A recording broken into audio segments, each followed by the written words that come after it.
안녕하세요. 캐나다 곽쌤TV 곽지연입니다. 네, 여러분 정말 오랜만에 뵙죠.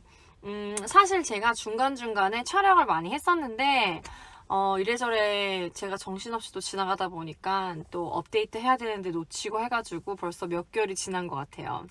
사실 오늘은 제가 이렇게 급하게 여러분들께 알려드리고 싶은 점이 있어가지고 제가 영상을 찍게 되었는데요. 오늘은 이제 아마 오늘 아니면 어제 교장 선생님한테 이메일을 받으셨을 거예요. 전체적으로 9월 말쯤에 항상 학교에 reorganization이라는 프로세스가 있어요. 그래서 거기에 대해서 조금 설명을 해드리고 싶은데요. 사실 지금 보면 9월 달에 이제 반 배정을 받고 그리고 보통 반 배정이요 말쯤에 이루어져요. 그런데 담임 선생님의 역량도 있지만 교장 선생님 그리고 각 그 교실을 서포트하는 선생님 그리고 CERT라고 스페셜 에듀케이션 선생님 이렇게 모든 그 가리키는 학생들 선생님들 4분, 5분 정도가 각 이제 반별로 모여가지고 그 반 배정을 하는 시간을 갖는데요. 여름에 또 새로운 레지스트레이션이 들어오고 그리고 또 9월 달에 시작했을 때도 계속 새로운 아이들이 들어오기 때문에 9월 말쯤에 다시 반 배정이 이루어지는 확률이 있어요. 제가 왜 그런지 설명을 해드리고요. 이럴 경우에는 어떻게 혹시 할 수 있는지 제가 좀 팁을 좀 알려드리고 싶어요. 일단은 초등학교 1, 2, 3학년 일단 온타리오 주를 기준으로 했을 때 아이들이 반에 20명이 기준이에요. 그래서 20명 이상은 반 배정을 하지 않고요. 9월 말까지 기준으로 봤을 때요.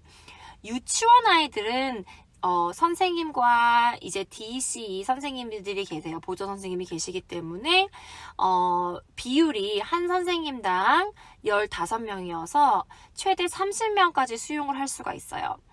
그래서 유치원 아이들은 30명, 그리고 1학년부터 3학년 저학년 아이들은 20명, 그리고 나서 4학년부터 8학년까지는 반에 한 23, 4명, 많게는 한 20, 6명까지 하는데요. 보통 이제 예를 들어서 반 학생 수가 되게 적다. 그러면 저희 이제 교육청에서 그 넘버를 보고 프로그램을 돌려요. 그래서 이 반은 이 학교는 왜냐하면 선생님 한 명당 버짓이 많이 들어가기 때문에 어떻게든 정부에서 받는 보조금으로 운영되는 학교들이기는 하지만 어떻게든 예산을 줄이기 위해서 반 배정을 다시 보고 이 학교는 선생님들의 비율과 학생들의 비율을 봤을 때 이렇게 많은 선생님이 필요하지 않다 하면 그 선생님의 반을 없애요.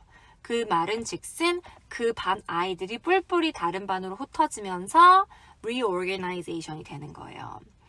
만약에 그 9월, 10월 말, 9월 말을 기준으로 아이들이 더 등록을 한다면 그 후에는 1학년, 2학년, 3학년 아이들의 반이 이미 20명이 채워졌지만 21명, 22명, 23명 그 이상까지 받아야 할 수밖에 없어요.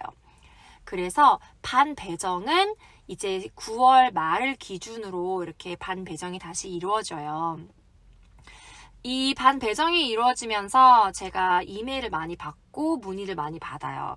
가장 많이 받는 이메일 중에 하나가 저희 아이는 벌써 새로운 학년에 적응해서 친구들하고 벌써 친해지고 선생님과 굉장히 좋게 지내고 있는데 반 배정이 다시 되면서 뿔뿔이 흩어지고 친구들도 없고 그리고 이제 선생님도 예전 선생님이 더 좋았는데 왜 저희 아이가 이렇게 됐을까요?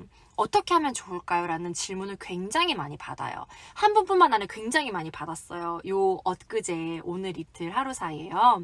그래서 많은 분들이 궁금해 하실 것 같아요. 왜냐하면 한국에서는 있을 수 없는 일이에요. 한국에서는 무조건 1학년, 2학년, 3학년 이렇게 딱 각 학년별로 이렇게 있지 합반이라는 개념이 없어요. 합반이라는 개념은 캐나다 제가 봤을 때는 캐나다밖에 없는 것 같아요. 다른 나라도 있을 수 있겠지만요. 합반은 왜 생기냐면요. 1학년의 아이들이 전학년에 25명이다. 2학년의 아이들이 예를 들어서 뭐 18명이다.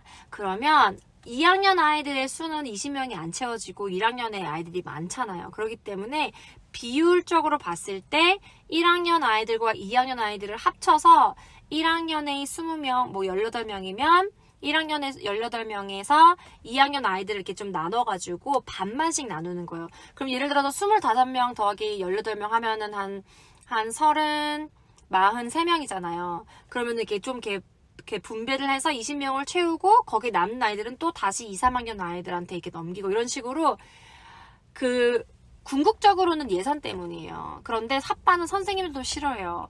왜냐하면 두 학년을 같이 가르쳐야 하는 거기 때문에 굉장히 챌린지가 많아요. 하지만 장단점이 있다는 거 제가 전 영상에서 알려드리긴 했어요. 자, 그러면 여기서 어떻게 하면 우리 아이가 반 배정을 다시 받았을 때 어떻게 하는 게 좋을까요? 자, 반 배정이 다시 됐을 때는요. 사실 이미 정해진 거라 변경하기가 쉽지가 않아요.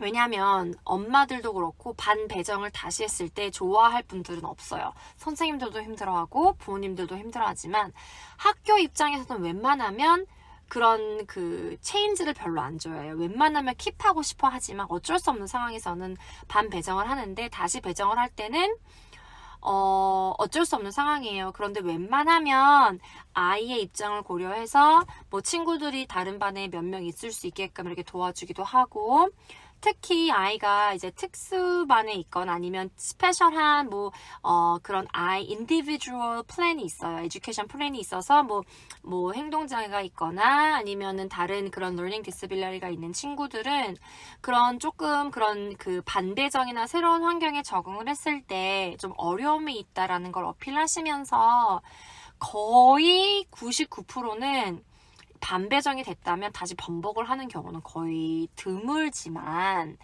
그래도 타당한 이렇게 이유가 있다면 한 번쯤은 여쭤볼 수 있지 않을까. 그래서 어떻게 하는 게 좋을까요 하면 일단은 가만히 있는 것보다는 한번 선생님이나 교장 선생님께 여쭤보세요 라는 제가 이메일을 드리거나 회신을 드렸거든요. 왜냐하면 아무래도 이게 누구를 옮길까, 누구를 다시 배치할까라는 과정에서 아마 적응을 잘하고 새로운 그런 환경에 조금 더 빨리 적응할 수 있는 그런 친구들을 보내는 확률이 높아요. 그리고 그뿐만 아니라 굉장히 많은 팩터들이 있어요. 그 아이가 다른 반에 갔을 때 그 친구들의 다이내믹도 보고 그리고 선생님과 이렇게 잘 적응할 수 있을지도 보고 그래서 다른 한편으로 보면 우리 아이가 적응력이 빠른 아이구나 라고 생각하시면 될 것 같고요.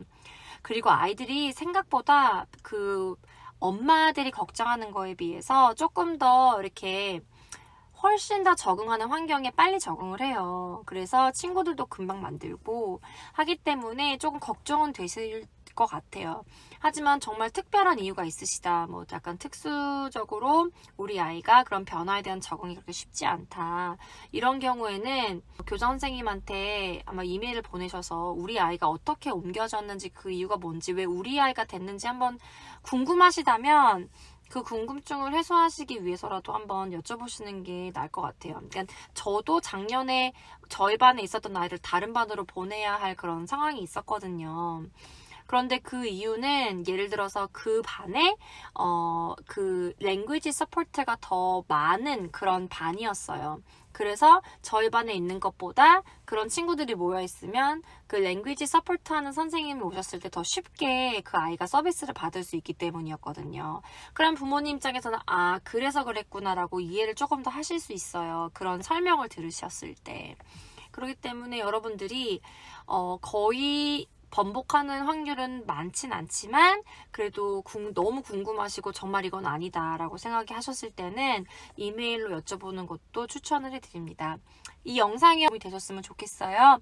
여러분들 그래도 아이들이 새로운 학기를 시작하는 과정에서 좋은 선생님과 좋은 친구들 많이 만나서 보람되는 학교 생활 9월달에 잘 시작했으면 좋겠습니다. 여러분 좋은 하루바루 보내시고요. 이 영상이 마음에 드셨으면요.